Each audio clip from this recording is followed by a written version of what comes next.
At InDigital, we know the public safety professionals hold themselves to a high standard. In fact, standard doesn't do it justice. In over 25 years working alongside you, carrying millions of calls over our IP networks, your dedication has inspired us. That's why our ESI Net goes beyond industry standards, not only I3 compliant, but designed to adapt to future development for a network you can count on when it matters most. Learn more at indigital.net. If Within the Trenches has ever taught you something, open your eyes to what it is like to be a 911 dispatcher, or has inspired you to become one, then help support us and join our Patreon. Get exclusive bonus content, one-of-a-kind swag, discounts on merchandise, ad-free early access to new episodes, and much more. To join, please visit patreon.com/WTT podcast. And if you're an industry partner, we have something for you as well. And now, for the show. This is Jordan, and you're listening to the Code 7 Podcast Network.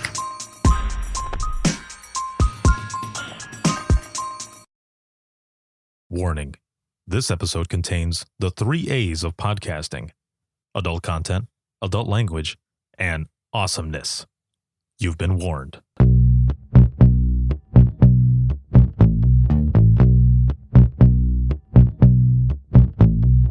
Welcome to Within the Trenches, true stories from the 911 dispatchers who live them.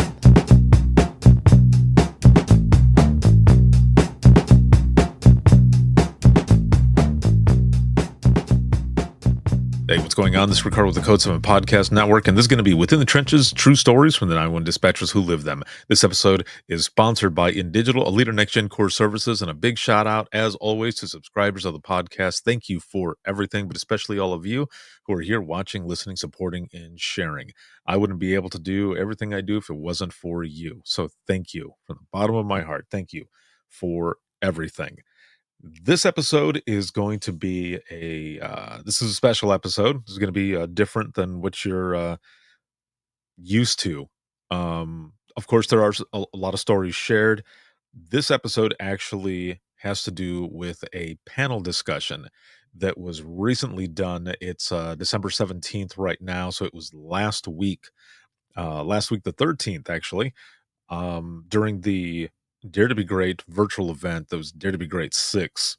All week we had amazing sessions going on. There were over 1,000 attendees, and from all over the world, actually, not just from the US, from Canada, as well as the UK, Iceland, Germany, Spain, Russia, Lithuania, Qatar, Australia, just from all over the place. We had attendees, and it was just a powerful week. And I thank you all, from sponsors to all of the speakers, but especially all of you, the attendees from around the world who attended Dare to Be Great, a virtual event for dispatch by dispatch. And the last day was full of panel discussions, and the last one was called No Dispatcher Left Behind. And for that panel was myself, my good friend Roxy VanGundy, who's a director out of Lyon County in Kansas. And the other two panelists were Erin as well as Cinnamon, and they are co-hosts and co-founders of the After the Tones Drop podcast. They're also first responder clinicians, and just an extensive background in mental health and wellness, and just amazing human beings, every single one of them. So this is a discussion about kind of the fear of that next step when you're retiring out of dispatch, and what happens to some folks when they leave dispatch, and how some of those things come back, whether it be, different sounds, triggers, voices, just different situations.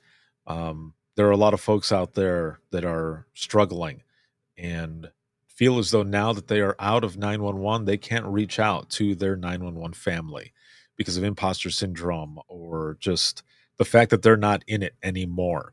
And some folks have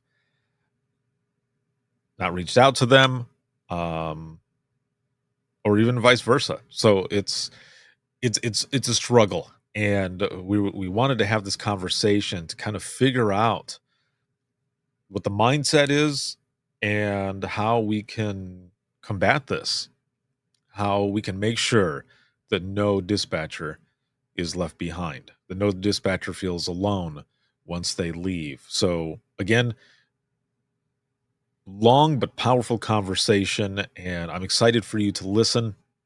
And I thank the panelists again and the attendees, everyone who is there for Dare to Be Great. So without further ado, here is Within the Trenches, episode 579.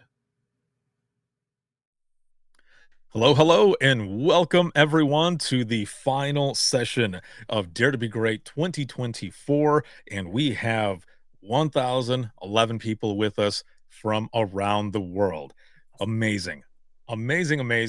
And we've been doing stuff all week this week. I haven't had much sleep, but it has been completely worth it. And just a shout out to those who are watching. We've got, of course, those in the United States. We've got folks out of Canada. From what I saw last time, there were folks in the UK, Lithuania, Iceland, Russia, Germany, as well as Australia and Qatar. So still even more people that continue to come on and just viewing all of this amazing content throughout this whole week. So thank you for all the support, everything going on this entire week. It's just been a really, really good time. And then today I wanted to make sure that we went out with a bang, really, that this epic last day, it was all panel discussions that we've been doing. And this discussion, I will say right now, just a warning that if anything that we are talking about here today or during this time is a trigger at all and you need to leave, please do so. It's okay. Also, if there are any questions that you have, please make sure to use the QA section. It's right on the right side. It has a question mark on it. Just click on that, type in your question, hit enter. I will see it there, and we will be answering them throughout the time that we are doing all of this. This is all the classes and discussions have been very important, right? This one is kind of strikes hard and deep for myself. It's called No Dispatcher Left Behind, and I've got an excellent panel of guests with me today. And I'm going to go ahead and start with Roxy. We're going to do our just our background experience and such, and we'll continue down the line. Go ahead, Rox. Okay.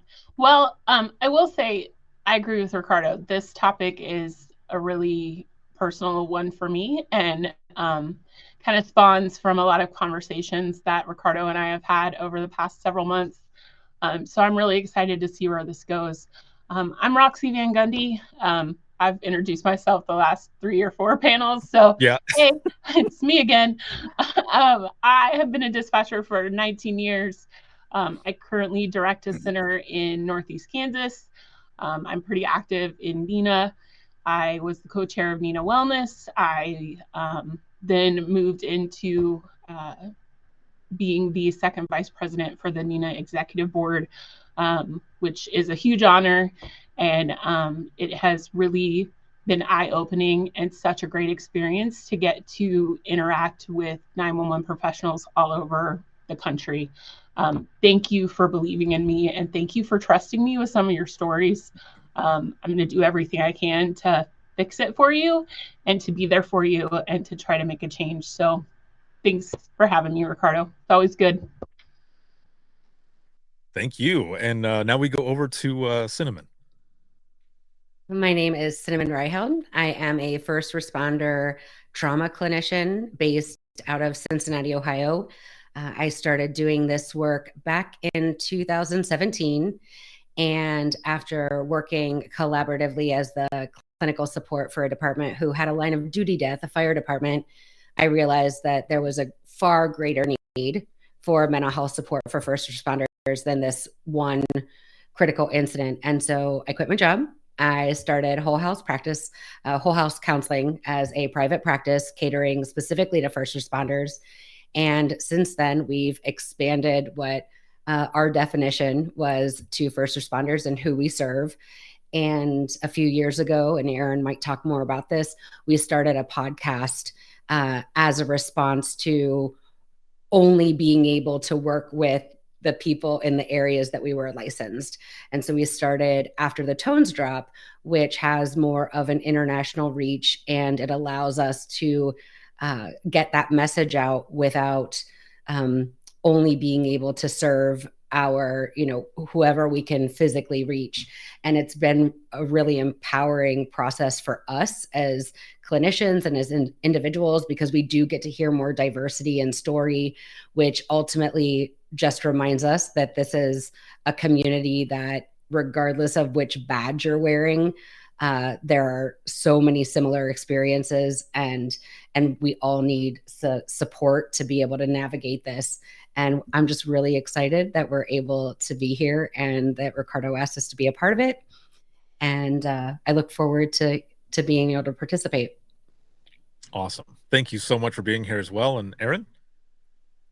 Hello, I am Erin Maccabee, and I am also a first responder clinician, but I am in Columbus, Ohio, and I am just looking at these numbers here, 1,012 people, and I am in awe of that.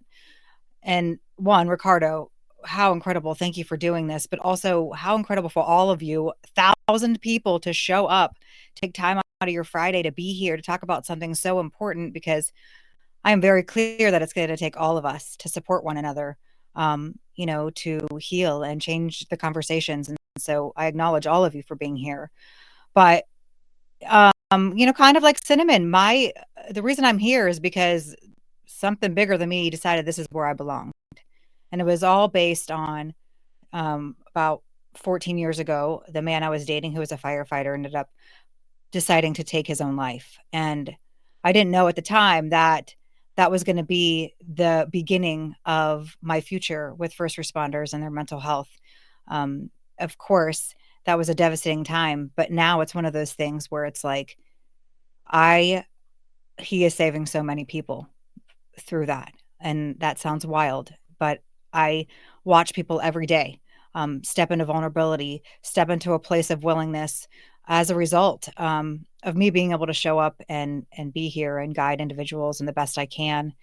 But it is a true honor to work with this population. Never a dull moment, ever, which I don't hate. So, it's really exciting. But yeah, as Cinnamon said, as a result of there just being not enough resources that were at the ready, and more importantly, the education side of it. That was where After the Tones Drop was born, because what we have found is that so many people, as we know, feel like they're all alone. And we wanted to make sure people's stories were being told over and over and over again, one, but also help educate folks on like, what the heck's going on with me? Like something's off. And so we try to pinpoint that, like, okay, well, here's a couple of things that might be happening, because I know for me, the better I can understand something, the more easy it is for me to process. I don't feel like I'm broken or something. So that's been a really cool development for us. But yeah, it is freaking awesome to be here, and I appreciate it. I'm happy to have all of you here. This is going to be an excellent conversation. And what I want to do first is I want to go ahead and just kind of read the summary of this session for anyone who is joining us right now who may have not had a chance to check it out, and what the title is all about as well, the No Dispatcher Left Behind. And then what we're going to do from there is I'm going to read a couple messages, and we're just going to kind of talk about some of those.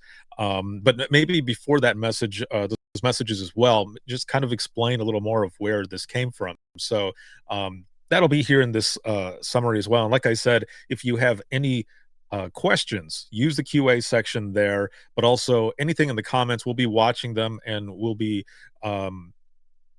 commenting on those as well. So here we go with the summary. So the summary says, it has been said that it takes a special type of person to work as a 911 professional. The mission to serve and the love for this profession quickly gets into your blood. But what happens when the mission ends? For some, we may feel lost. Who am I now? When the voices of haunting calls return, who can we reach out to? We can reach out to our 911 family. However, once we are out, some of us feel as though we can no longer reach out to them. Some of us are left struggling alone. In this session, we will explore what people go through when they leave dispatch and how others have overcome these challenges, ensuring that no dispatcher is left behind. So that that there is a big thing, and something that Roxy and I have talked about. There's a lot of folks that have reached out to kind of mention this as well, to say that, when I left, I had always thought, like, I put all of these calls, all of these voices, all of this on a shelf, and it's always been tucked away. However, now I'm out and it has all come back, and it's hard, and it's now a struggle because I don't know who I can reach out to. There might be, one or two people that I talk to, but they're also kind of going through some things, and I don't want to put that on them. But everyone else is just kind of cut me off. And I know when I first left dispatch, even though I ended up going into the private side of 911, I was having some kind of issues myself because I kind of thought, like, okay, well, now I'm not in dispatch, so where do I where do I fit? Like, I'm still in 911, but I'm on the private side. Can I still speak to the side of where I was before as an 911 professional? And another friend of mine, excuse me, just last week, I was kind of talking to them about this session, and they were telling me that when they got out of dispatch as well, they kind of felt like this. But what they had to do was they had to learn how to feel again. They had to learn how to feel again for themselves, because they had spent so many years feeling for everyone else that they were now trying to figure out, well, what do I do for me? So before I go into reading some of this stuff, Erin, are some of these things that either you or Cinnamon have heard during, some of the podcast episodes, or even people that you've spoken to in public safety as first responders? Absolutely. And I want to say, and I don't want to discount this, on the dispatcher side, but this is the common conversation that we hear from everybody. Who am I without this badge? Right. Mhm. And we have talked so much about practicing very, very early at knowing that the job is not the identity, because once it's gone, it feels like you get hit by a 2x4. And so one of the things that stood out in what you just shared, Ricardo, was this idea of, I have other people maybe that I can talk to, but also they have their own stuff. And so I don't want to burden them, which is another common thing that we hear often, is this idea of, like, why would I take my stuff to them and add on to the things that are already troubling for them?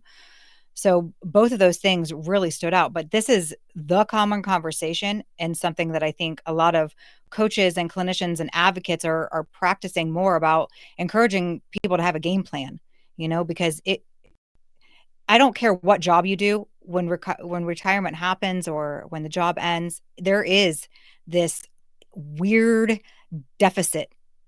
But when you have a safe place to go, people that understand, what you're going through, and that gets ripped away, it's a whole nother thing added to it. So for sure. Long story short, yes. What about you, Cinnamon? Yeah, I think that the theme that we hear a lot is retirement creates space for recollection, right? And when we do these jobs, we are, if not, blood work telling, in fight or flight, we're in a pseudo state of fight or flight. And to change that language to, we're just in defense mode, right? Like, so to understand the brain science about what happens to our brains, our bodies, when we have enough time and space from that last shift, we're going to start down regulating. And that's when we're going to get that flood, right? And we haven't down regulated when we're in the middle of our retirement party. And so we're leaving the dispatch center thinking that we're good. And we are. It's when we have that distance and when we start de-escalating and we're in more of that rest and digest state, where all of our, bells and whistles in our brain start working as one ideally should, when we're not in fight or flight, that things start flooding back. And then it's like, oh, what's wrong with me? There's this problem that I need to solve. And so part of our job that I have seen us fall short on a lot is we don't understand how our bodies work when we do this job. And so we think something's going wrong with us, when in reality, this is just the natural process of getting out of the combat zone, is that you're going to come back down as we would want you to, and being able to appreciate that that was a protective state. So learning how to feel again, like you mentioned, Ricardo, part of the reason that we've been able to stave off those feelings is because we have had those walls up. And in retirement, whether it's because I want to take a different job and, do something different, or I'm at the end of my 25 plus year career, if we don't know how to, how our body works, we don't know how to expect that. So we don't know how to constructively plan for it. And then we think we're broken, we're screwed up, we're, the only one, right? Because whether it's on social media or in phone conversations, we all still live in the social media life where everything's going well. And I get to spend more time with the grandkids. And one thing that we've consistently seen from our guests is not one single person has recovered in isolation. It's their healing has always happened in a part of a community, but it takes them making the effort to say, I don't feel okay. And instead of hiding that, I'm going to go get curious. And then they find that they're not alone. And while they can be the only one that makes the decision, and it is a very independent decision, the recovery process of doing this job, which is going to be necessary for everyone who's done this job, is a collective experience. And if we don't have those environments where the collective work can be done, or you can find each other, then we're in trouble. And we're going to have a lot of people that feel alone. Fully agree. And we get so caught up in a lot of stuff that is going on, and things are just going and going and going and going, that when you're out and it starts coming back, like you were saying, because you're not really paying attention to you, that's when it hits hard. And even the last year and a half that I was in dispatch, even though I got into meditation, even though I got into yoga, even though I got into breathing techniques, when I was out, it hit hard again, because now I'm at the doctor because all of these different pains that I didn't realize, apparently I was half-assing my yoga because I was doing the bare minimum, because then when it started hitting hard, I'm back at the chiropractor. I'm like, what the hell? I thought I was doing enough, but I definitely wasn't. So Roxy, for you, what are some of the things that you have heard? Have they been similar? Even those that are kind of, I don't know, maybe scared to transition out? I love that Cinnamon mentioned about soldiers transitioning out of battle. While what we do is not battle, and I'm not likening what we do to that in any way, shape, or form. I remember working in a military town. That transition was very tough when people came back from deployment. And it's the same thing here.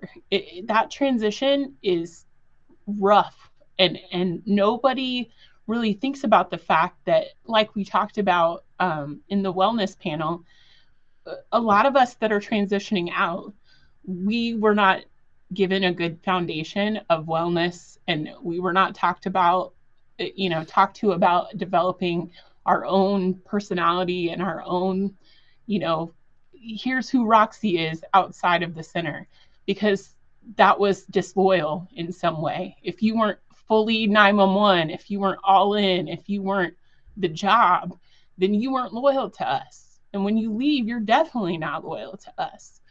So I think a lot of those folks who are leaving and thinking about leaving, or are getting right up to retirement stage, that's a real fear, because we still have so many people who don't feel like they can go because it's not being loyal to what we do, and don't feel like they can go because they don't know who they are outside of this. Because when you spend way more than half your life doing something, what are you outside of that? And I think that really scares a lot of people, deep down. And, I've listened to a lot of stories from older dispatchers and dispatchers who are really struggling with their mental health and are thinking about transitioning out.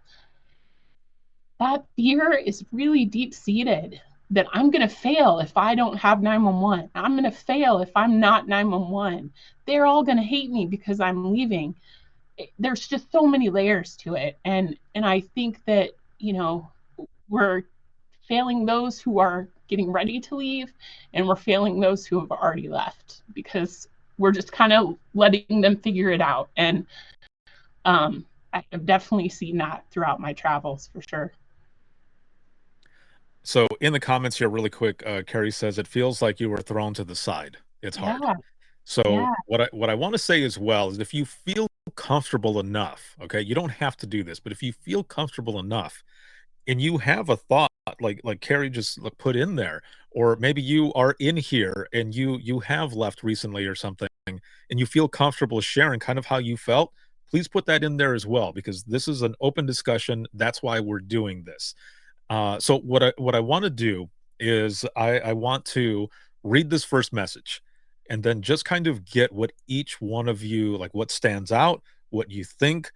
Keely over here says, I felt like I was abandoning ship, and I definitely agree. When I was getting ready to leave, when I had this awesome opportunity to switch from being in dispatch to going to be an industry partner in the private side of 911, I felt like I was betraying my people. I felt like I was leaving them behind, like they were going to hate me. But it was them who actually convinced me that, no, you're going to end up doing something that's not only going to help us, but hopefully help out the profession as a whole. And I finally did leave, but man, it was a struggle. I it was not the easiest thing to do, and it was scary. So this first message here, this first message that was sent to me in response to just kind of me asking them how they felt when they went out, and just kind of their thought process. This first one is kind of a short one, and the second one is going to be a longer one, but either way, same way. I just kind of want to talk about and talk these through. So here's message one. This one comes from this was dispatcher in the trenches of 911, and worked their way up to being a director, and has now transitioned out. Um, so it says, in 911, we tend to focus on the dispatchers, rightfully so, ensuring their mental health is cared for, but we tend to oversee those who fight tirelessly for them. We too fight our own demons. It's not easy being caught in the middle, advocating for a group of people who tend to place blame on you for all of the bad things that go wrong, and then catch flack for those at the top who either don't support you, and also administrators need help and support too. If you're walking away as an administrator, know that you may carry your own version of PTSD or trauma. Even if you have walked away on your own terms, know that you have been impacted. Find a way to make peace with your decision so that you can truly close the door to the pain while remembering the good times. For those still in it and who, in quotes, live and breathe 911, please find other causes or passions that bring you joy. Don't make it your identity, because when you do walk away, you will find it more difficult to truly say goodbye. So, for either one of you who would like to jump in on this, on your thoughts, please do so. Cinnamon and I are always like looking at you like, who's going to talk first? I know, who's going to go? We're never short of thoughts. Typically, we have been able to communicate via eyes, where we know how to not step on each other's toes. And most of the time, whoever hits the unmute first is going to be the one to say the thing that we're already both thinking. It's kind of handy to share a brain in that way. But the first, Erin and I have been having this discussion the last few weeks about the if not me, who, the use of the word we, like we need to do more. And it's about creating, like, when you see a hole in what's out there, we can all sit back and say, man, we need to do something about that. And I always go back to this quote from an author that I really like. Her name's Glennon Doyle. And she says, whenever I think that the world is, not kind enough, not loving enough, not compassionate enough, I take that back and I'm like, I'm not being kind enough. I'm not being loving enough. I'm not being compassionate enough. And it has to start with me. So when we know that there are these holes, like, we get to be the ones to fill them. And that means I get to be the one to fill them. And, one of the problems that I've discovered in doing this work is you all aren't seen as first responders at a federal or state level oftentimes. So you don't have the things in place organically that first responders do. So it really has to be this grassroots approach to providing some of that. And if I can see that hole and step into it and bring my people with me, I'm keeping notes so I make sure I stay on track. What does that look like? And sometimes that can look like we got to start preparing for the last day on the first day. Right. And Roxy said this at the beginning, like, I wasn't given this foundation. Okay. So how do we incorporate that into your training so you aren't a hot mess when you get to the end because we didn't give you the equipment and the knowledge to deal with the middle?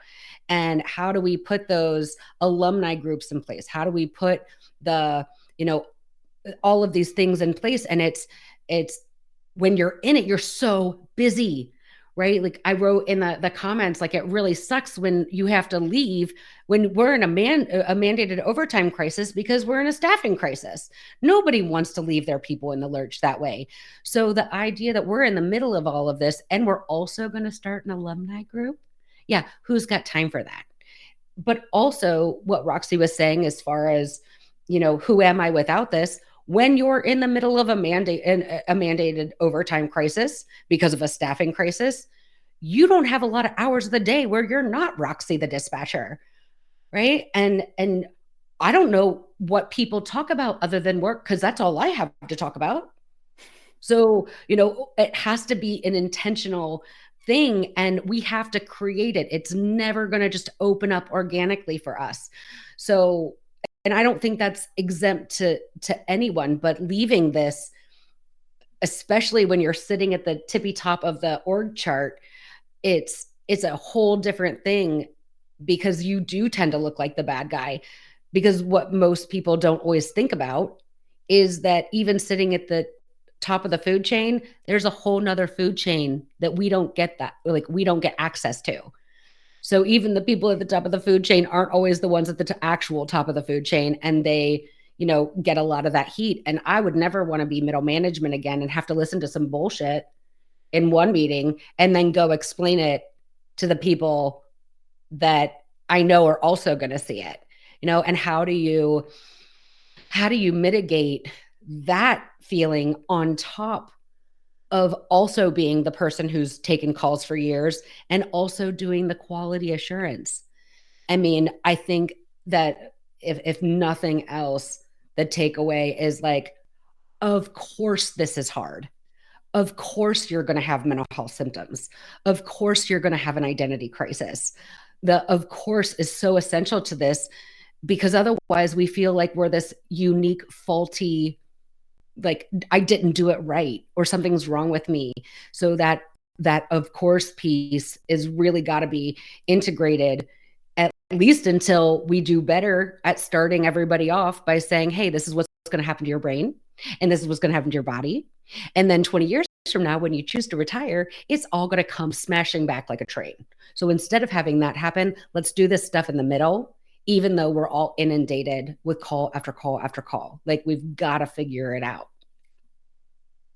Yeah, no, I agree. I have told people as well, when I've gone out and trained at different places, I've told them, like, I know a lot of people. It's also happened to me. It's going to happen to you. So what we're talking about here with communications, you might not want to share, and that's okay. That's completely fine. You don't have to. I just want you to know that eventually it's going to come back in a different way, and you might feel as though you can't reach out to anyone. So that's why we're talking about this stuff now. And there have been a few people who are like, "Oh, that's bullshit. It's not going to happen to me." And then sometimes that it ends up those folks are the ones who at that time are the ones that are actually hurting the most, and they don't know how to get it out there. Roxy, what were some of the things that kind of stood out to you in that first message? Uh, I I relate to it so much because I think that person is right. Um, you know, people don't realize that there are so many leaders and directors and whatever your title is in that upper that are so tired, and we're being everybody's everything, and we're taking all the brunt of the blame for things we didn't even do, but we're taking that brunt. We're trying to be the peacemaker. We're trying to make all the right decisions. We have to be on every single second of the day. We have to have all the answers. We have to know every single thing about every single thing. And it's exhausting.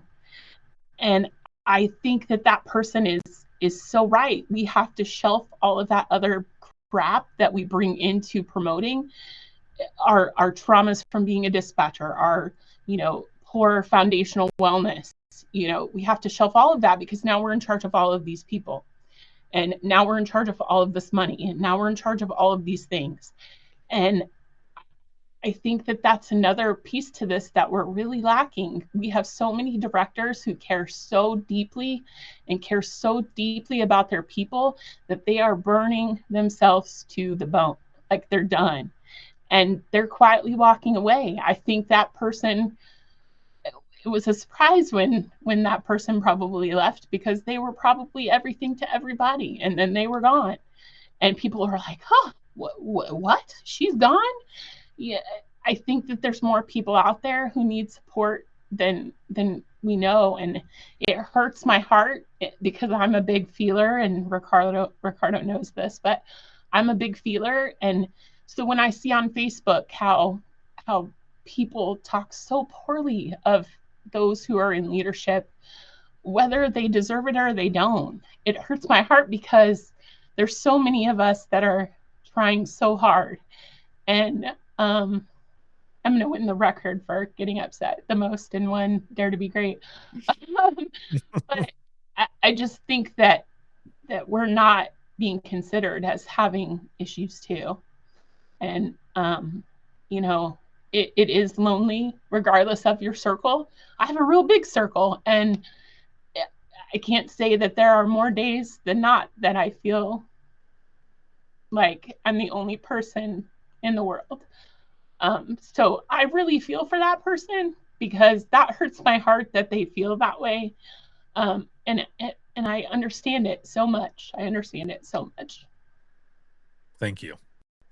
I did see that there's a question over for the QA piece. Just know that when we get to the QA portion, we'll go through that. So I see it just so that you're not thinking, oh, he's not going to get to my question. I will get to your question. I just want you to know that we'll be getting to that part during the QA piece. So Erin, over to you with that first message. What are some of the things that kind of stood out to you? The first thing that came to my mind was about a year and a half ago, we had a dispatcher on the show that we had met in a conference, and she was in agony, and she was sobbing and so vulnerable and beautiful and meek and terrified. And she said, she left a message on our hotline for the podcast and said, "Dispatchers are the forgotten first responder." And the pain in her voice was so profound that it sent shudders through me. The reason that I bring that up is because she had a great director that she was working under, who happened, this person was really, really passionate about getting mental health resources into their center. But nonetheless, when those hats come off or the new hats go on, the expectation in ourselves that we should shift into this like superhuman robot, that needs to be smashed. And I am a firm believer that it is that leadership is by example. And I know that sounds so cliche, but and I know it's easier said than done. But when the leadership in whatever capacity shows up and begins to step into that space of like, it's okay to not be, why it is very reasonable that this would be challenging, and starts leading in that direction, they're already processing in those moments.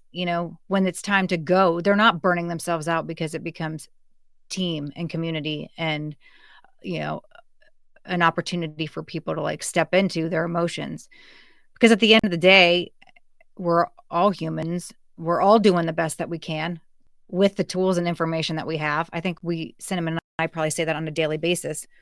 And that goes for anybody in a leadership role too. And to have expectations that they wouldn't have the same human feelings and emotions and experiences that we do,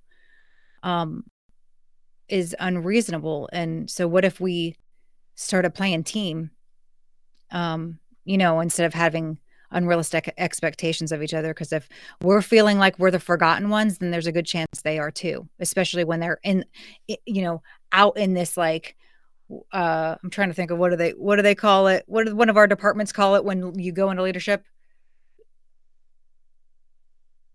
Oh, she's muted. Anyway, but it's like some ridiculous name, but it's like you cross over to the other side, right? And going to the dark side, like as in the dark side, right? Yeah. And it's like, well, but they weren't on the dark side a second ago, right? They're still the humans that are now taking on everything too, because of so many dynamics, of course. But did I answer your question? I kind of felt like no, you open my mouth. And... yeah, no, I no, that was good because I just wanted to know, what stood out and stuff when you were talking about the dark side. I was going to say the dark side. I thought, well, maybe it's something else, but no, we were right. It was right on. So, I want to read this second message, and this one it's a lot longer. So please bear with me.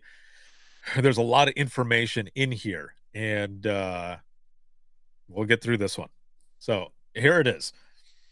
It says, I left my agency just over a year ago. I loved my job and the people I worked with, but something else came along that allowed me to see my husband and kids more, to work from home. I took a 50% pay cut when I left, but I don't see the money with strictly monetary value. My time became the main thing I considered. My time was worth more than the $40 an hour I was making. The money can always come in, but the time is always going out, and I can't ever get it back. I was giving away my time for a job that would one day abandon me instead of my family, who will be there forever. I don't regret leaving at all. I get to be a part of my family now, which has been a challenge, but a blessing. However, about a month after I left, someone in my new job innocently made a comment about something, and it immediately brought me back to Matthew, one of my last 911 calls. He had just unloaded his 45 into the ceiling of his house while his wife and kids were out shopping because he was suicidal and knew if he didn't do that, he'd kill himself. I talked to him for 45 minutes before help got there. My new coworkers had no clue what I was thinking about, or that they had brought me back to that call. They would never understand it all. I never talked about that with anyone, and still haven't. A week or so later, something else happened, and I thought about another call where a dad was worried about his son and drove 6 hours to his home to find him lying on the kitchen floor with his throat cut, but he was still alive. I can still hear him saying, "I love you, James," to his son, and it makes me cry every time. I actually worked this call with a coworker's son who dispatched for fire EMS and was on the line in his own dispatch center. I felt like I had a mental filing cabinet of tragedy that I'd previously shoved in the back of a closet and forgotten about, that was suddenly ripped open, and everything came flying out of it all over the floor. Honestly, I've just kind of put it all back in the filing cabinet and choose not to open it up anymore. I also really struggled with confidence. I didn't think I could do anything but dispatch. I had no other skills. So it took so much courage for me to commit to leaving and taking my current job. It took me a long time to realize that dispatch actually made me really good at a ton of other things. My current job still requires me to talk on the phone and do data input, just at a way slower and less stressful pace. No one will die if I forget to do something. I am able to actually talk to people and handle escalated callers. And my current job is even more rewarding than anything I ever did before. After being able to look at things objectively, I think it's because I am allowed to be human. I am thanked by my clients and employer for the work I do. I have been told several times that what I have done for my clients has changed their lives. I had to put my dog down and put in a time off request. My boss said my dog is family and just gave me the day off. In dispatch, it would have taken an act of Congress to get a few hours off to put my dog down and then been expected to come in after I was done. Maybe if some of this was allowed in dispatch, people would stay and thrive rather than barely survive. Those first few months after leaving, I noticed serious anxiety issues. I had what I didn't, I had what I didn't realize at the time were panic attacks.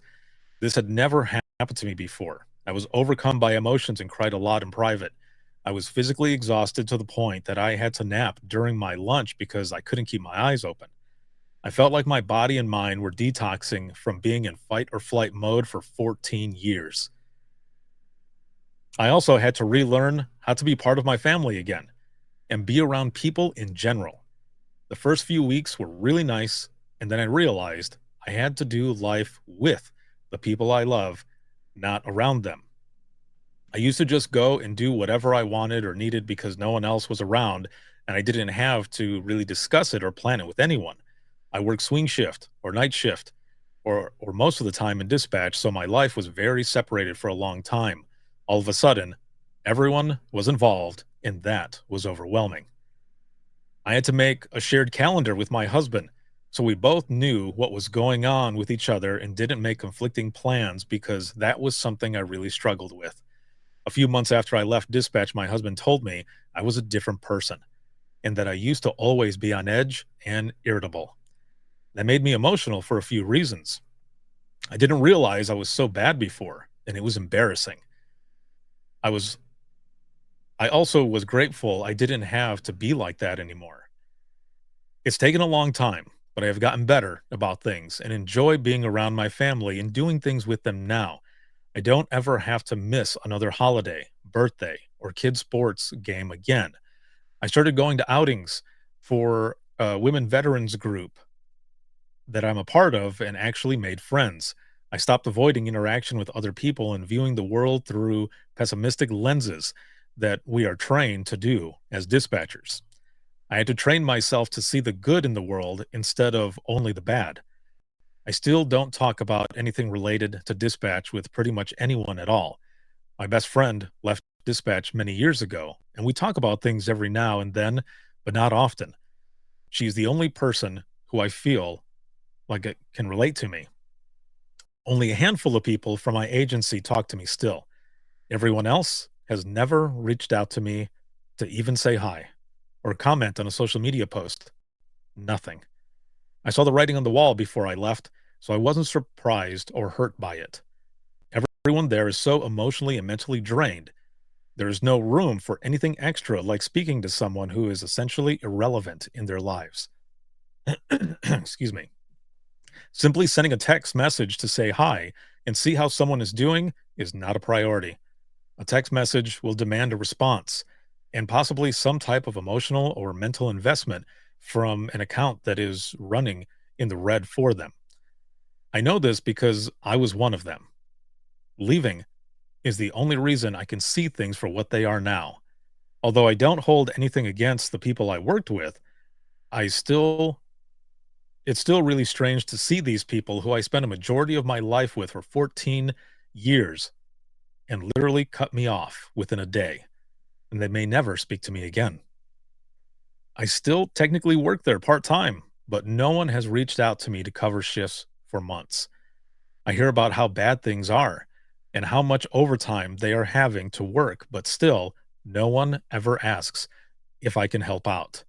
I suppose because I can't commit to as much as they want me to. I'm not worth it. I blame the culture of public safety for the loneliness and anguish that everyone goes through both while working and after. You are stripped of your humanity while you are working to protect other people's humanity. You can't even care for your coworkers in a way that is truly selfless. You are expected to give your whole life to your job, and literally everything else comes second.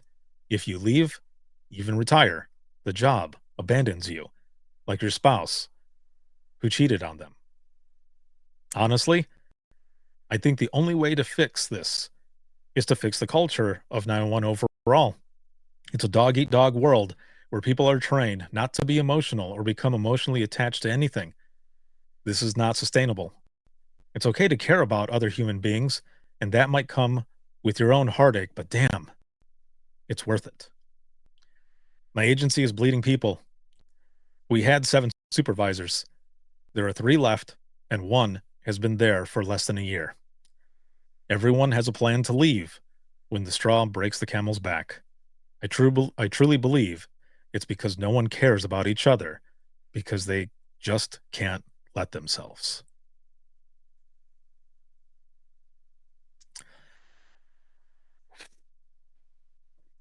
Long message. I know there's a lot to unpack there. And I was actually talking to this person earlier today, while I was reading through all of this and putting it together, and some of these pieces were responses to some of the other questions on, like, how do we combat this? And that last paragraph was what she gave me there. Now I could see through my peripheral a lot of messages coming in over here in the chat as well, and I'll read through those here in a moment. But Erin, let's start with you. Like I said, there's a lot to unpack here, but what stands out? Oh gosh. Yeah, I don't even know where to start because so many things. I think the first thing that I thought was this idea of just being done. Like, I am in sensory overload. That whole idea. And I think about I have this like terrible gift of being able to like see the beauty in the hard things. And the first thing I thought was when there was that comment of like, I am available, I'm available to come work part-time and nobody reaches out to me. And I'm like, what a gift. What a gift. Because how easy would it be to sacrifice all of the hard work that this individual put into their life by even putting a toe back in there, right? And it's one of those things where I'm like, we are always going to be helpers. We are always going to be fixers. We are always going to put everybody else before us because that's who we are as individuals and human beings. And when the world gives us this gift of being able to step away with grace and it doesn't allow us to come back in, I see that as a blessing. These things that happen, this idea of like, I felt like the filing cabinet like tipped over and everything fell out and I just shoved it all back in. Well, and it's still there. It is still in there. It is not filed in an organized fashion. It's just thrown into this messy filing cabinet. And so I think that there's a lot of opportunity for all of us, human beings in general, to be very clear on what do we need to do to start organizing that filing cabinet. And I know that the way that our brains operate when we are experiencing any kind of depression or frustration, like that is the time when we feel the most alone. And it's really, really challenging to ask for the things that we need when we need it the most. And also, whoever this person is, I'm in awe of the courage and the commitment to their family that will be there forever if they're lucky enough And while the people that we work with they are our family, they're our ride or die, right? They're the only ones that get how ugly and real it can get. But when they are at sensory overload and just doing the best they can, I mean, we're all just kind of trauma bonding at that point. We don't have the ability to tap into that emotion because we got to protect ourselves at all costs. And I'm sorry that it's like that for all of you, that you walk into this place and selflessly give to a deficit, and then, have to go home and just wait it out to the next day, to the next shift, and feel like you're doing this all alone. And I'm looking at 1,012 people that all know exactly how that feels. And what does that say? That says that y'all aren't alone, and in those moments, I think that what I want to say is, like, remember that there was 1,012 people on Friday the 13th in a cold December day, all sharing in one message that we are all here for each other in some capacity, even if it's just through a couple words on a screen. So there was just so much to pick apart. I don't even know. Those were the kind of the things that stood out the most for me, is like just knowing how that, even me as a clinician holding on to everybody's stuff every day, as Cinnamon says, being the puke bucket. By the end of the day, when my kids come home, I'm like, I have no more to give. My senses are overloaded and my brain might explode. And that's just part of being a human being and having to be on constantly, so what a gift to be able to be with the real family, that we all dream about, I think, at some point in our life. And then we get it and we're like, I don't know what to do with this thing, Right. Yeah. Yeah. So, okay. It's definitely a lot. Like I was saying, yeah, it's a lot to unpack. And when I was reading it too, I thought, holy hell, like there's a lot here. There was a lot that I could relate to as well. I've known this person for a long time, and this person had reached out and was like, I've been kind of struggling with some things, and so they had been telling me, and like they said, it was over a year ago or so when they left, or a few years ago, whichever. And I knew this person was going through that stuff. We'd been in contact every so often, and they were working on all this.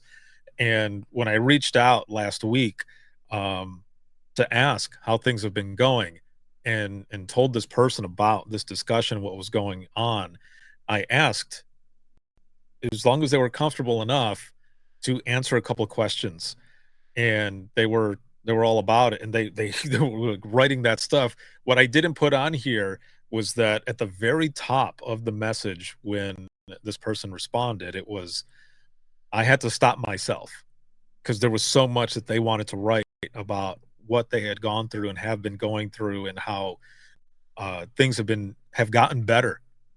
And so I told them, I said, I just thank you very much for just having the courage to and being willing to share some of this information. I appreciate it, because I know it will help others who might be feeling this way.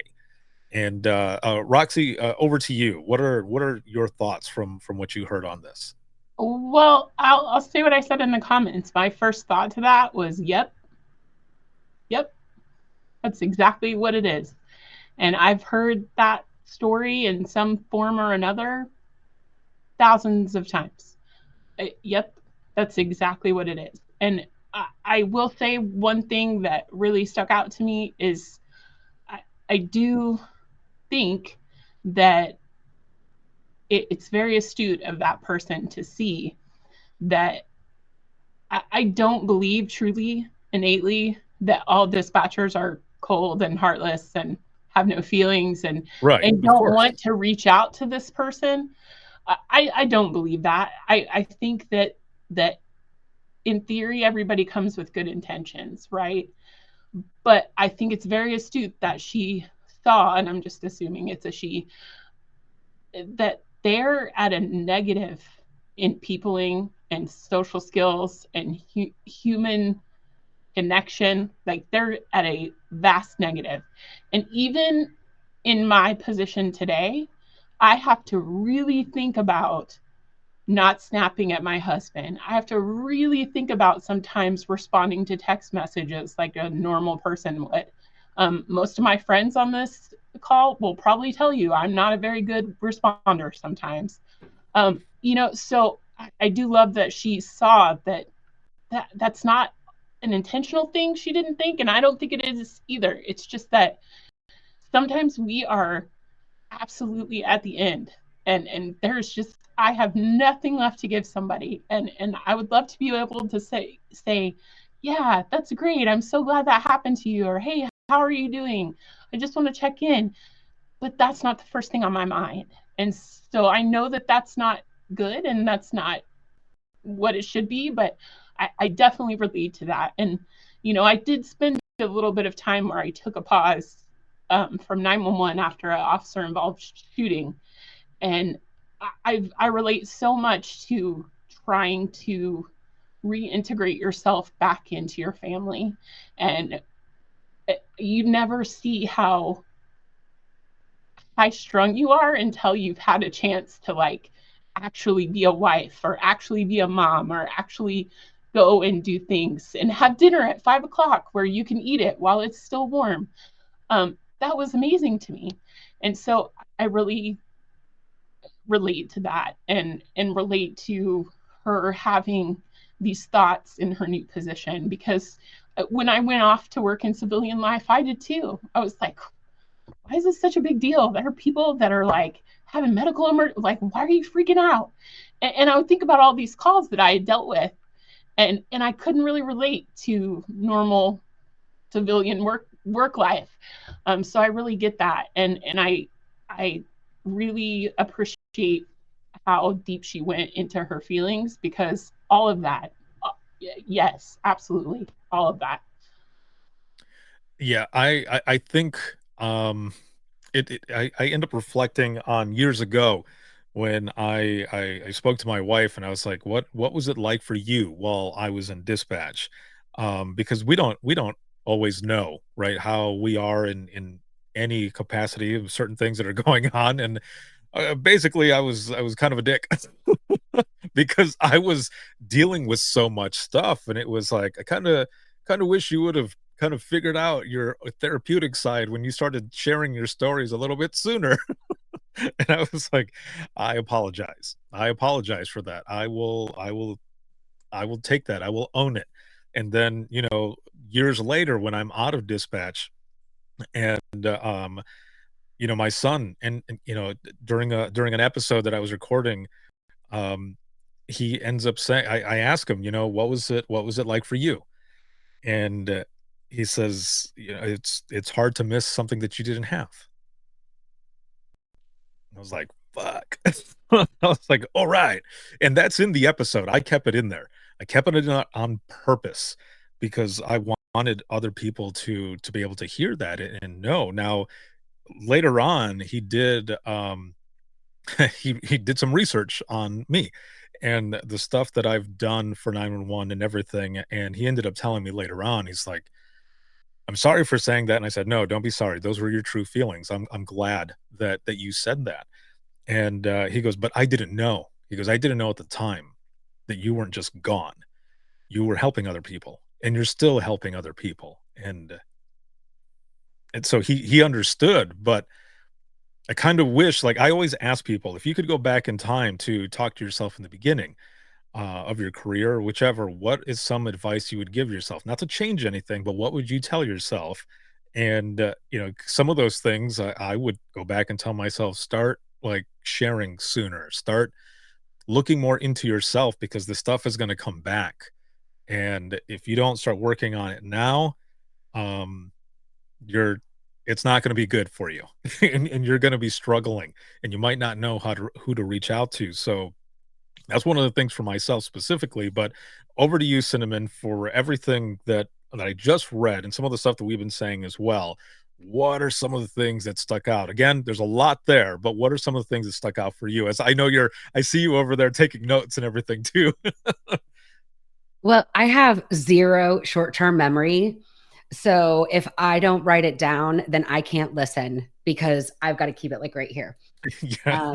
So I'm down to like 14 points. Luckily, I've been able to cross things off as you guys have talked. But I thought, the first question I was like, when we retire, that's when we start to recollect, right? And we get hit hard with a lot of that. But listening to this is also where we get to relearn and reflect, right? So before kind of answer the question, when I moved to Cincinnati in 2016, I used to live down the road from Erin. And that's where we got to know each other, was in Central Ohio. And when I moved down here, I was by myself. I didn't have any friends here. And my life completely changed. And I was very hurt at first that I'm pointing up because on my computer, she's above me like a Brady Bunch sister. She didn't call me. And she didn't text me as much as I thought that she should. And I was very emotionally injured. And it took me a long time to realize like her life didn't change. My life changed. And she was already at capacity. And so my love for her love for me did not change simply because we weren't in the same city. But what it was going to look like was going to be different. And if my expectations stayed the same, I was always going to be hurt and I was always going to be disappointed. And so I think, I watch the same thing happen when I hear other first responders retire, when they go on injury, like nobody called me. And I'm like, okay, fair. Who did you call? Who did you reach out to? And when I'm listening to that email or the message, what popped into my head was shame, because there were two things very explicitly said. One was the hard reality of like that changeable past. I didn't realize I was that bad before. Like she didn't say, I didn't realize how much my job affected me. She said, I didn't realize how bad I was before. That is not guilt. That is shame. Right? It is, I didn't do something wrong. I am something wrong. And that was a little heartbreaking to hear her say in that. And the second thing was because people didn't reach out after she left to ask her to help. The message was, I'm not worth it. And I felt that, I can feel how much easier it is to make yourself the deficit, because that can make it make sense.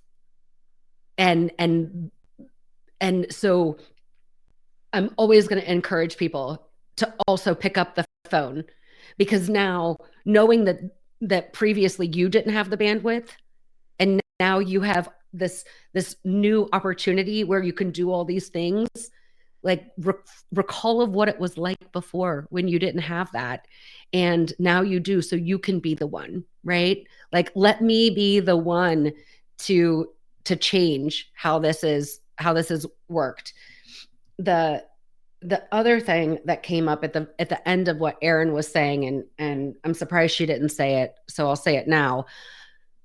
Our friend Kenny Mitchell has a saying that is, there are too many of us to ever feel alone. And when Erin was talking about the 1,012 people on here and all of us feeling alone at times, I thought of Brene Brown says the most powerful two words in the English language are me too. So you sure as shit can believe that if 1,012 people are gathering on a Friday afternoon in a cold day in winter, then there's a lot of me toos that are echoing on the interwebs, and there are too many of us to feel alone. And the last thing I want to kind of tune into is, well, I guess two. When she said, I'm allowed to be human in this new job, what I heard was, why are we teaching people they can't be human in this job? And so it goes back to, we have got to start preparing for the end on day one. You have to prepare for the last day on the first day. And that goes into changing that culture, because Erin and I, like, she's asked me a few weeks ago, she's like, why wouldn't you just cry on that podcast? Because I was like sucking in my lip. And I'm like, wow, I guess I don't know. I don't know why I was not okay with that. And so since then, now I'm just a big crybaby, but it's a lot better for me, right? And if I am seeing crying, then maybe that'll give permission to the next person, and then we aren't all stuffing this shit that we see and that we hear and that we imagine, and it doesn't have to get upchucked 3 months after our retirement date. Because then we really are less likely to be connected. And so, there's so, like you guys said, there's so many moving pieces to what this individual wrote. But the things that just kind of got reiterated to me is, when we retire, we also, can relearn. And we're relearning because somehow we felt like we had to stop doing those things. And maybe, the worst thing that I see going on in the first responder world right now, beyond which I think a lot of our problems in the mental health field are secondary, is the shortages, the staffing shortages that are causing mandatory overtime, that is causing absolute exhaustion and burnout. So what do we do to create that change on day one? And where like, do we access funds somewhere to design these programs? Who's going to do it? Do we, I've watched people say we're fighting and we're not fighting to merge two agencies together, so we're not so short staffed. So we've got one person, taking calls in a tiny community, but on a bad night, it is really bad. I don't know what those solutions are, because I'm not one of you, right? I've not had the experience of being the responsible and taking the call. I've just got to sit by. And thanks. I'm reading Roxy's piece, but I don't know. I'm so touched by what she had to say. I related to it so much. I feel so much compassion and so much empathy for this woman. And it's the shame and the guilt and the frustration and the feeling flawed, and like you did something wrong, and then you're learning about it at a point where you can't go back and change it. It's just, this is kind of like the all-encompassing message, where there was not a corner of this box that was not touched. And so again, I think it goes back to, there's not something wrong with you because you did something wrong or you did it badly. It's hard because it's fucking hard. And we forget that. And we make it so much more difficult on ourselves, because we have so much grace for other people, but we don't give it to ourselves.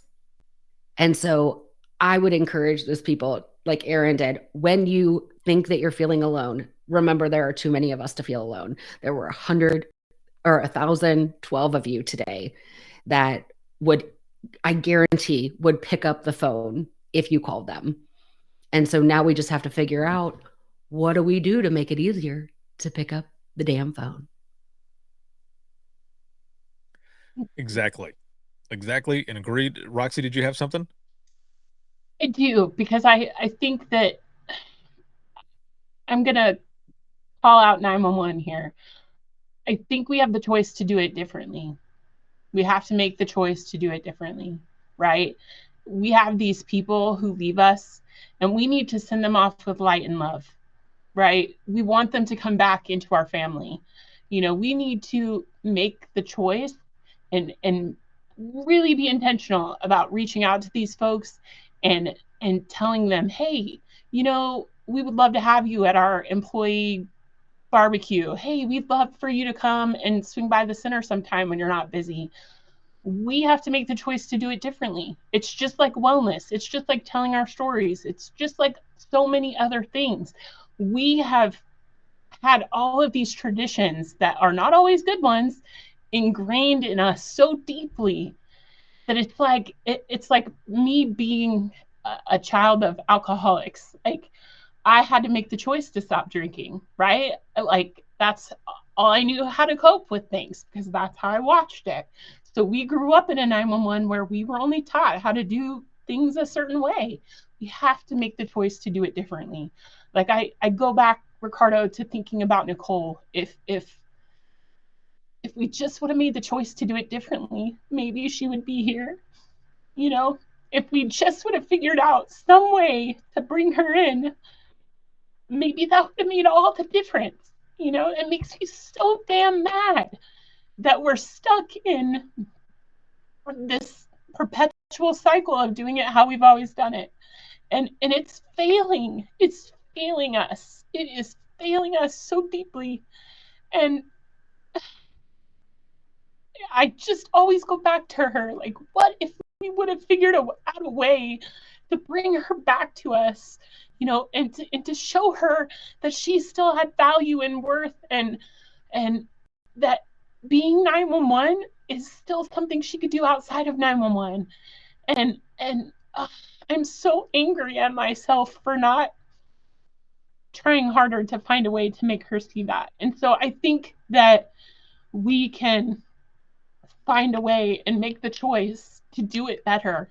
We know better now, so we got to do better. And I just, you know, it's so many levels. It's not just this topic. It's so many different things that we've got to be intentional about doing it better.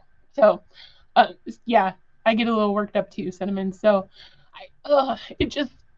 it's a choice, and so many things are a choice, and that's what I go back to time and time again. Is it's a choice, and yeah, we were probably raised up a little wrong, but let's do better. You know. Agreed. I want to say something really quick to Roxy in particular. My heart hurts for where you are in your journey with grieving for Nicole. Erin and I had a suicide that we just celebrated the 1-year anniversary of the loss of a very dear friend. And one of the hardest lessons that we had to learn was that we could have done everything perfectly, and it still was not our decision. And doing this work, especially on the clinical side, we get told over and over, you too can prevent suicide, like it's a goddamn forest fire. And what we had to, the hard, bitter truth of that is the only person that can prevent suicide is the person making the choice. And the only suicide I can prevent is my own. And man, if I could just make that untrue, I would be loving life a lot easier. And I want to offer you grace and to give it to yourself, and for anyone in the community that feels the way that Roxy is expressing that she feels, being angry at yourself that you didn't figure something out, that you didn't do something. You know, we've heard a lot lately about we should do more. And like, I think we get to do different, right? We get to make a variety of our approaches, but I don't doubt for a minute, Roxy, that you are working your tail off to make a difference in this community. I don't need you to do more, right? You don't need, what you are doing is plenty. And driving yourself into the ground, trying to save everyone as a first responder trauma clinician who thought that's exactly what I was supposed to be doing, don't believe it. It is a thought that you are thinking that is a lie. And you can't do that to yourself. You just can't. And maybe we can take that conversation offline, but I did not want that moment to pass where I hear you saying, we've got to do more. If we did something different, I'm so mad at myself. But I just felt really compelled to say that to you. So, Erin, I saw you mentioning something, or it looked like you were saying something. Your microphone is muted, but I was just saying that goes to everybody. That goes to everybody. What Cinnamon just said goes to everybody.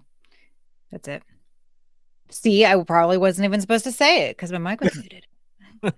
no, it was good. I just wanted to make sure you had a moment to jump in there as well. And I also want to say to everyone who's watching and listening right now, this is a discussion that is probably we've needed to have this for a while, because this is about those who end up leaving that feel like they're not part of this anymore, or feel like they're not part of the family of the Thin Gold Line or 911 or anything like that.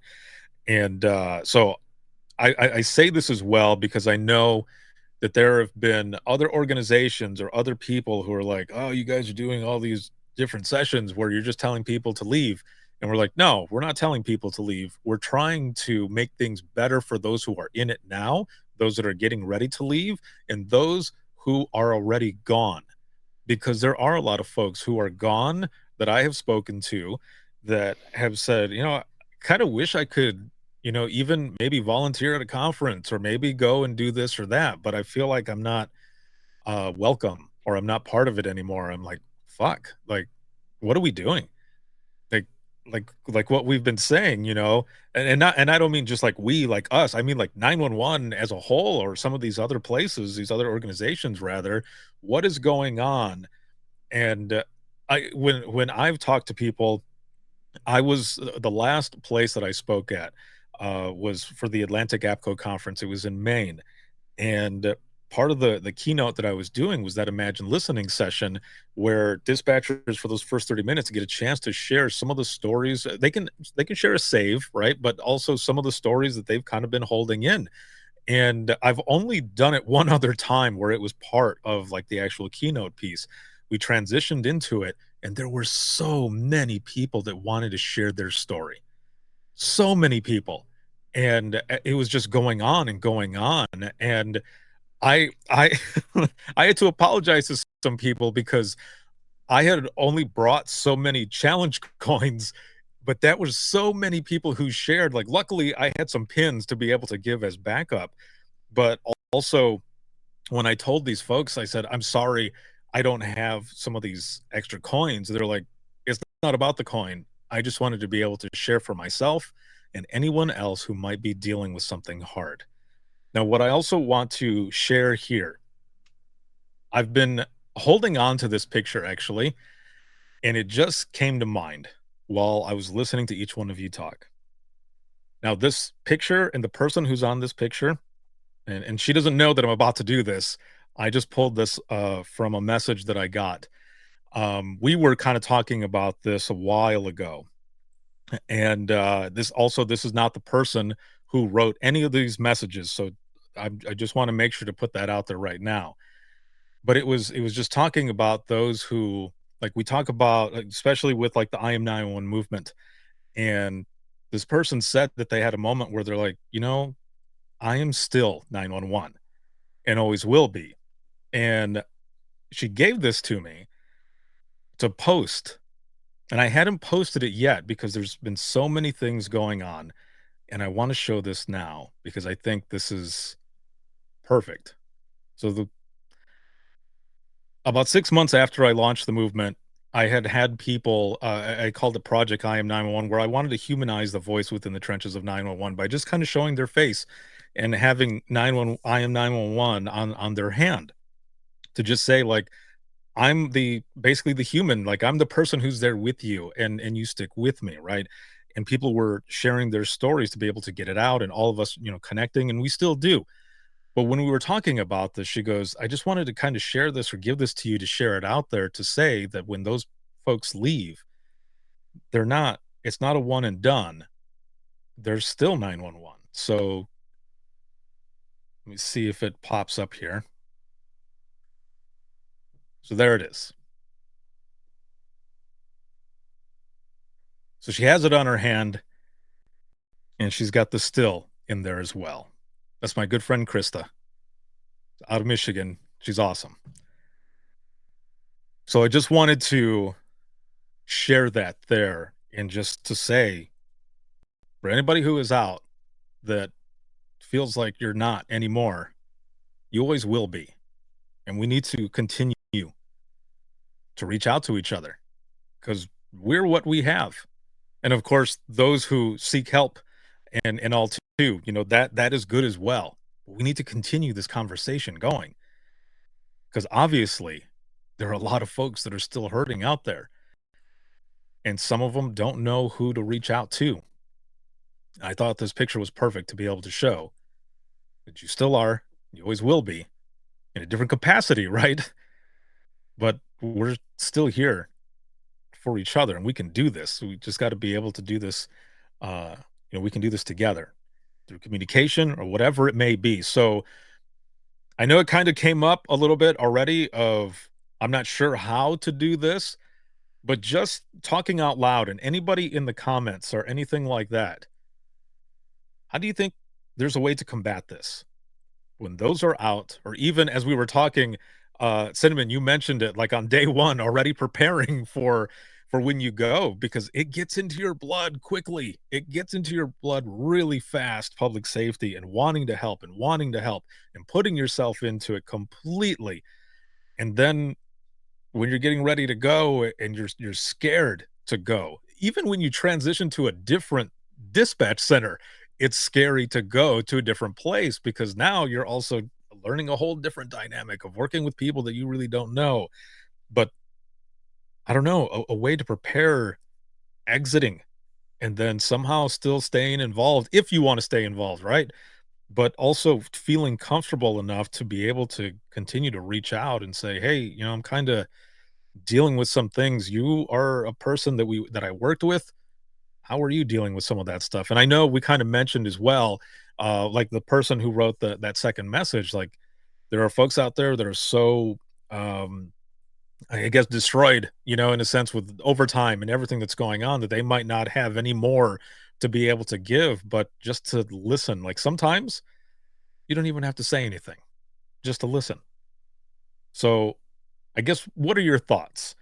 What are some ways or just some thoughts on how to combat this? I want to say something real quick. The first thing I Sure. thought, for whatever reason, was going back to that folks don't reach out to this person that wrote in or called in. And I thought, what if when you're on the other side and you are the retired one, you are the one sending like a random message throughout the day that just says, just reminding you you're not alone and people are thinking about you, or something. Like, what if that, even those small little gestures, one, when in doubt, focus out, right? When you are feeling down about yourself, one of the best things you can do is kind of put that energy out there, create a different energy with folks. And so I think even if while you're still active and working, getting into that habit of like on Sundays, that's my day off, whatever, obviously shift work, but you are focusing on, I'm going to spend 5 minutes and text 3 people and remind them that they're not alone. Remind them that people are thinking about them. Even those small little gestures while it's being worked on to start at the beginning, it's something that can be done immediately. Mhm. Sounds cheesy, but I've been on the receiving side of a love bomb or two in my life, and it usually comes exactly when I need it the most, you know? Yeah. No, and it doesn't sound cheesy at all. I'm gonna scroll up here really quick. Over here in the comments, it goes along with what you were saying just now. This person says, "Thank you so much. This is exactly what I needed to hear as someone that left and then came back to dispatch to the dispatch center, but no longer working the desk, I struggle a lot with my identity as a, in quotes, dispatcher when I'm not really dispatching anymore. Just hearing that I'm still welcome in the community is huge. You hit it right there. What about you, Roxy? What was the question? combating this just what we've been talking about, how that I guess just kind of like the preparation when people leave, that feeling scared, but more so when they're out of it and they feel like they're not a part anymore, kind of like Erin saying, just sending a message to someone still thinking of you, like just so that they don't feel like they're just completely cut off where no one talks to you anymore, and then that's it. And you're like, fuck. I we've been through a lot of shit. You and I worked the craziest incidents where we're listening and hoping that our officers make it back, or we're helping each other with CPR, and we worked and did all these things that no one else will ever know. They'll never know what that's like because they were not the ones. But then you leave and it's like, damn, we went through that deep stuff and now I'm nothing. How do we combat that I guess that loneliness, or helping people still feel like they are still part of that thin gold line? So I'm going to speak a little bit to Lisa's question in the Q&A, because I think this is really important. I think as associations, there's space for us to invite those people like Lisa that have 34 years of expert knowledge to be a part of our committees, to be a part of our mentorship groups, to still play a role in shaping what 911 can be, even on the other side. And so I think I'm gonna speak a little bit higher. Nationally, we have some space. We could do more here. And Cinnamon, I'm sorry, I'm a dispatcher, so I'm always thinking about how we do more. But I think there's space where we could invite these people who have this wealth of knowledge that is going out the door to help more than just their department. And I think that starts with us making them understand that we still need you. We still need you, and we still need your expertise. And what I hope to work towards at some point is to create some kind of group full of retirees or people who have medically separated, or whatever the situation is, where they can come together and troubleshoot ways that they could still make a contribution to 911. Because just like those folks who are now speaking and on the conference circuit, they're not in the center anymore, but they're still making a contribution to 911.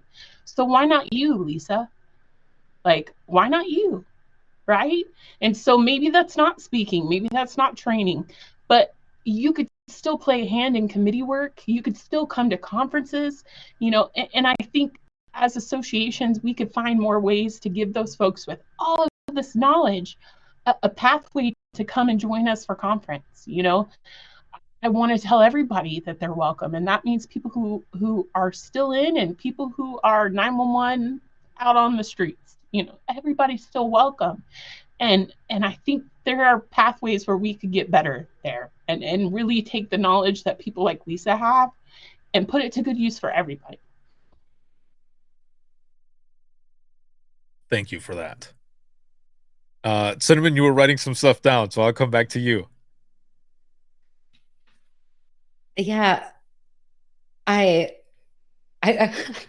wrote "everyone's in, baby." That's literally what I wrote. Yeah, the idea that there's an in and an out, and Roxy, I get what you're saying when, like, I'm always thinking about more. And when I say, like, I got 24 hours in a day, and right now about 21 of them are committed to first responder mental health. I'm not capable of doing more.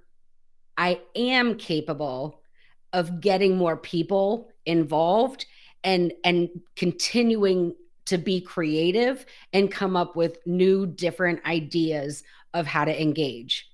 But for me to take those last 3 hours I can't do it. Right. And I think that's where we get tricky in this field, because we are helpers. And so that idea of everyone's in, baby, whether you are retired, or you're on your, first year, because if you're looking at a 25-year career, like, it's going to be real hard to keep a hold of that manual from day one. But I did see someone say in the comments, I should have been actively moving it back down, but it was, I wish I would have had this 25 years ago. And man, if I've heard that once and had a nickel for it, I certainly wouldn't be sitting where I'm sitting right now. But I think I think part of changing this is moving out of this exclusionary mindset where there are people out that we have to invite in. Because if and we watch it across the whole first responder community, it's like, if I'm not X, then I'm on the outside. And I know for me, it doesn't matter what day I retire, I am always going to be a social worker. It is in my blood. I didn't join a career. There was a job that was designed for someone with my imprint, right? So that's never going to go, even when the paychecks stop.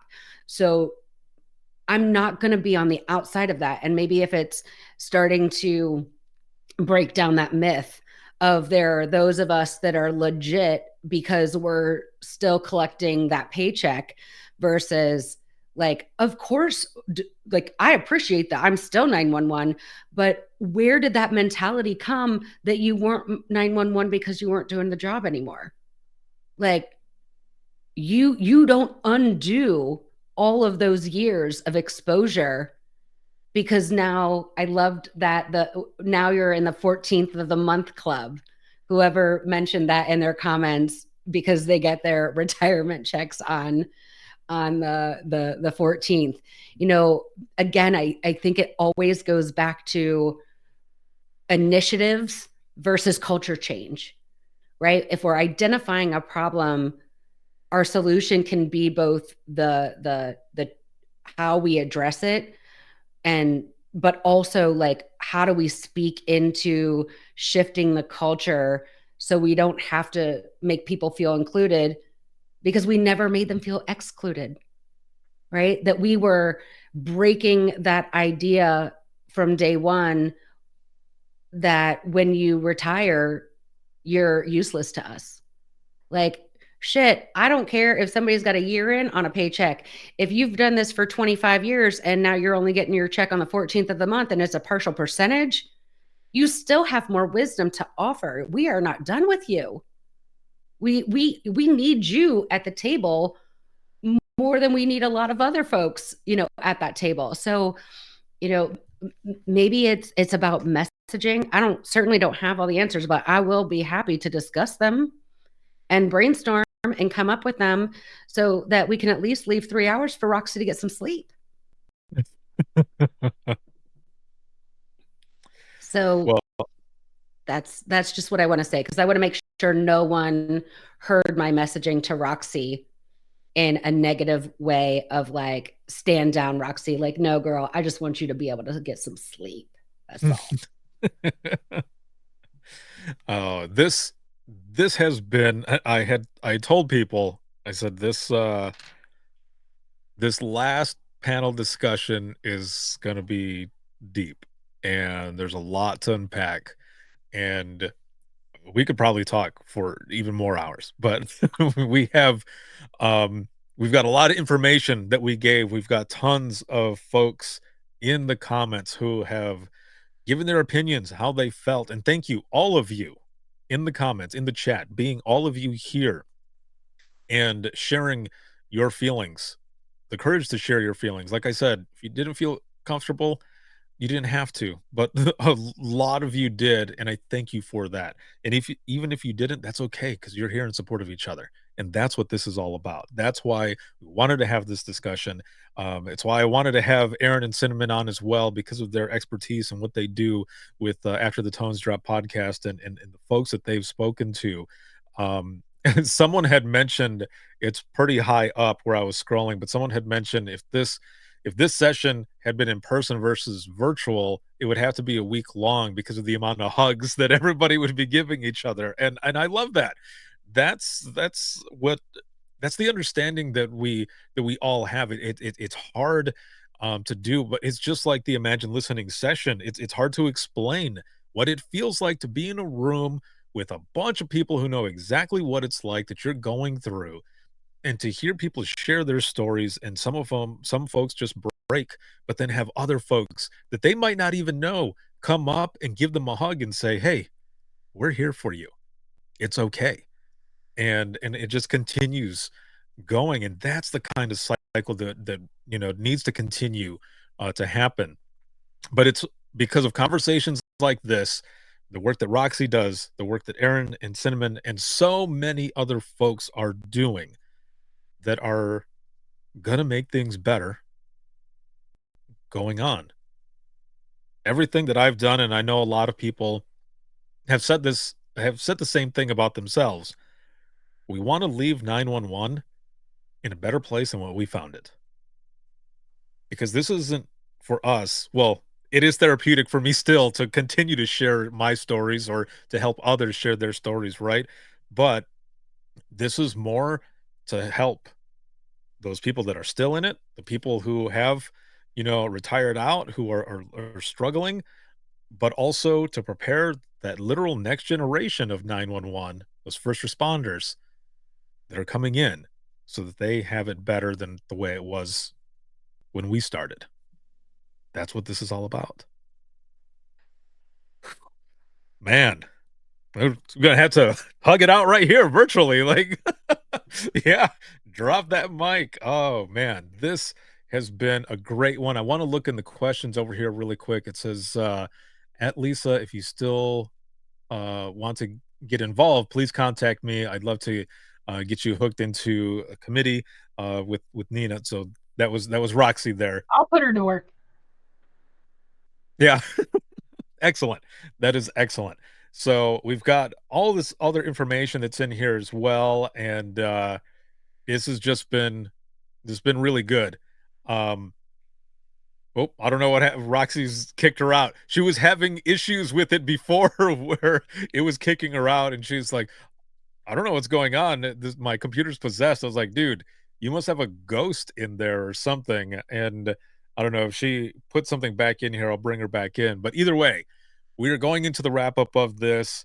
And Erin and Cinnamon, thank you so very much, as well as Roxy, for being here, for just everything that you guys do, but especially for all of you who are out there, who are watching and have been watching and listening to this.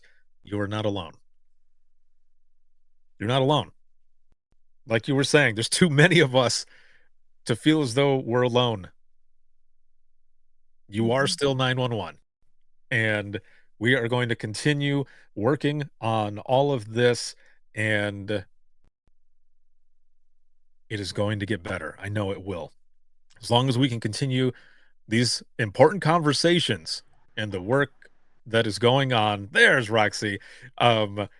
Things will continue to get better. Just reach out. And if you haven't heard from someone in a while, reach out as well. Please. Mhm.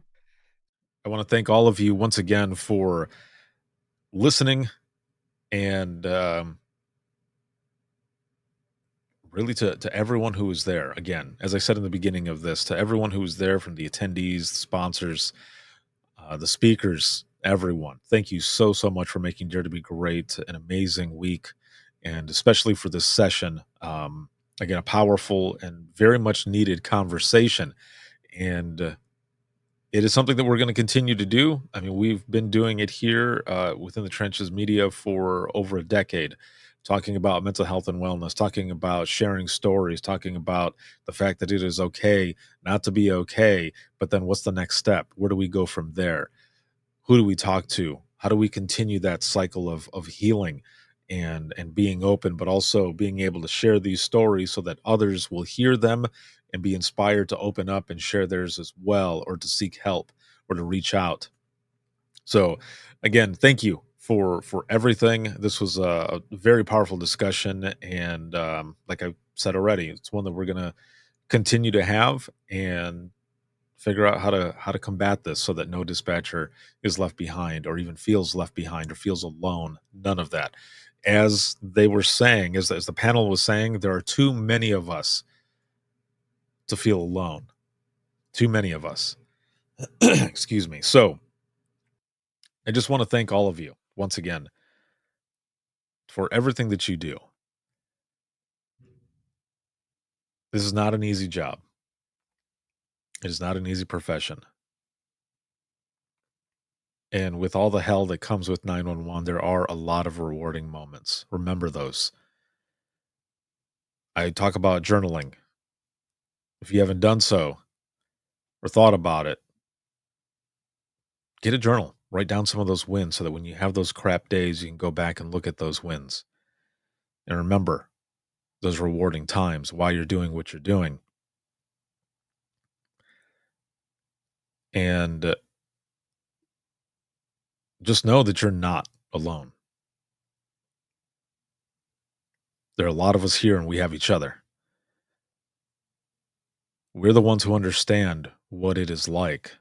So don't be afraid to reach out. When you're ready, of course, when you're ready. But that's what this whole conversation was about, and everything that we've been doing for all this time. So thank you for what you do, for this profession, for those around you, but also remember to take care of yourself. Because a lot of times we don't think about us. We think about everyone else. By the time we start thinking about us, it's too late. And when I say too late, I mean we have issues, right, with let's just say our body aching just from stress alone. Look into yoga, look into breathing techniques, look into meditation, look into so many different things. Exercise. Also have friends outside of the profession. There's so many different things. But I just want you to know that we see you, we hear you, and there are a lot of resources out there. So take advantage of those as much as possible. Just going into the wrap-up of this episode here, thank you to everyone for the support, as always.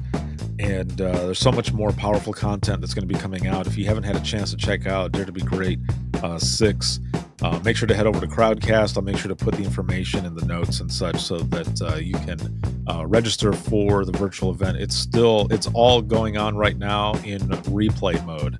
Every single one of those sessions is in replay mode now so that you can check those out.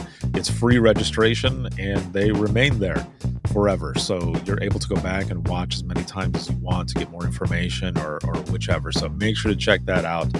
This episode is sponsored by InDigital, Leader Next Gen Core Services.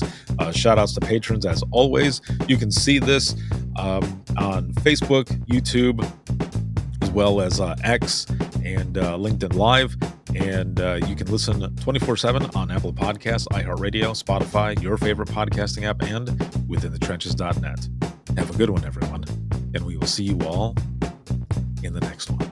You just listened to a Code 7 Network podcast. If you have any questions or would like to be a guest on the show, send an email to wttpodcast@gmail.com.